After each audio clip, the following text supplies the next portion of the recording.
Hey chat, it's Crafty Type 1, and it is a very exciting day because we just got more information on Animal Crossing 2026 by the same person who gave us the original leak. In this video, I'm going to go over all of it and what this means for Animal Crossing coming out next year. Before we get into that, I am doing a $70 eShop gift card giveaway that ends in just 3 days. So all you got to do, comment down below.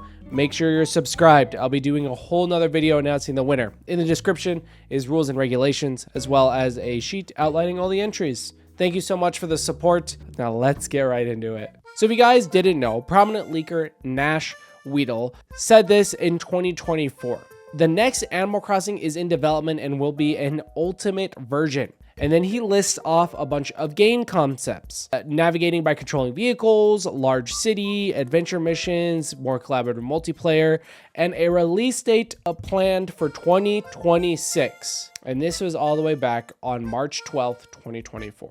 And I made multiple videos covering this, and you can check them out on the top right corner. But recently, he just did a podcast with Attack the Backlog, which, also knows a bit of inside information when it comes to more recent stuff. And they actually talk about Animal Crossing. This is actually in Spanish. Donde se hace esa. So I went ahead and read through all the captions that were made by Attack the Backlog and summarized them. And that's where it is. So starting about the hour and 7-minute mark in their discussion, Attack the Backlog says, someone asked me, please ask about Animal Crossing. What's going on with Animal Crossing? What do you know about it? For those who don't know, Nash posted what I call a very exciting list of what could or what was rumored to be in the next game. Nash Weedle then replies, well, it wasn't a list of what will definitely be there, but of what was intended when development began, like a brainstorming list.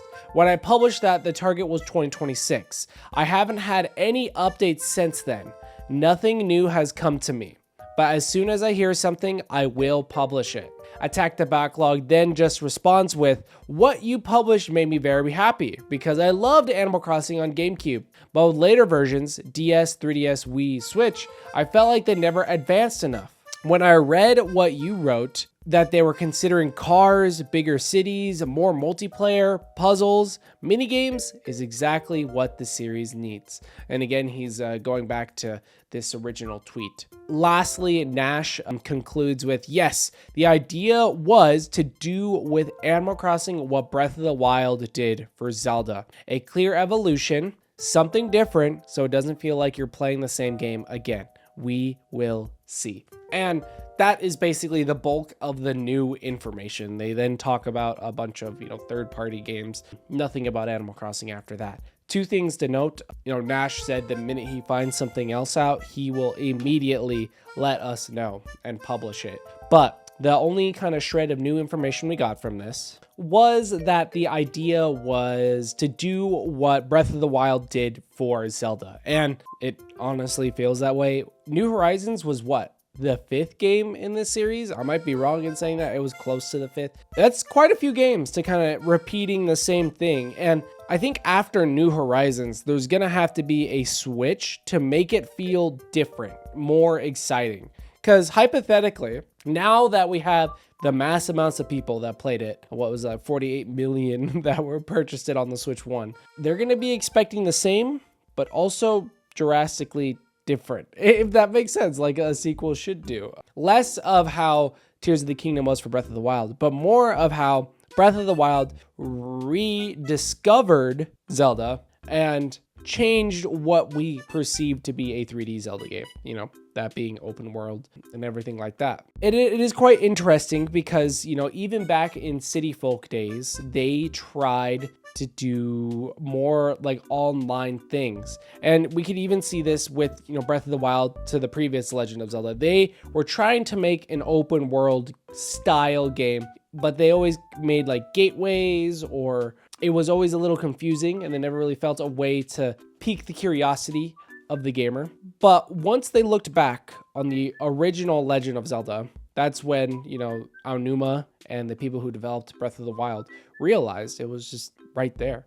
So hypothetically, if they are trying to do what Breath of the Wild did, I have a feeling they're going to be looking back to the previous games and trying to figure out what worked, what they want to keep, but also what they want to emphasize. Because I feel like that's what they did for Breath of the Wild and Legend of Zelda. They emphasized the massive open world to the point where it became an open world game. And to me, this is just all speculation. I feel like that's going to be the online aspects. Online has always been a smaller part of Animal Crossing. In City Folk, I think is one of the first time you could start visiting other people's towns online. Then you got progressively more and more with, New Leaf, and then of course with New Horizons. But then again, it was still very limited. So I definitely think the team is definitely looking back and gonna emphasize the online aspects of Animal Crossing. And we've kind of already seen this with the speculation that Nash Weedle already put out. Or we kind of already seen this with the rumors that Nash Weedle already put out. The game concepts that they have been pondering, of course, being large city, missions, puzzles, minigames, more collaborative multiplayer. I just realized this right now. This wasn't planned at all. I just realized he talks about concepts that were discarded from the last game. So they're, again, looking back to previous games.